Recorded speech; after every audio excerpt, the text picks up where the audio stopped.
కంగారే పడకురా అందరి కథ ఇంతేరా, కష్టాలే ఎరుగని కథ అంటూ ఉండదురా, కన్నీళ్ళే దాటని కళ్ళేవీ లేవు కదా, కల్లోలం జరగని బ్రతుకంటూ ఉండదుగా.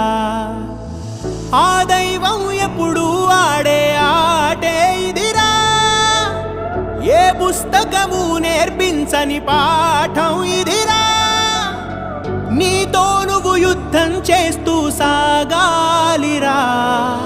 నీకే ఇలా జరిగింది అంటూ నీలో నువ్వే మరి బాధపడకు, ఏ చెట్టు కంతటి గాలి ఉండును చూడరా. నీ చిక్కులన్నవి తీరవంటూ ఎక్కిళ్ళు పెడుతూ ఆగిపోకు, ధైర్యంగా వెతుకు దారి దొరుకును సోదరా.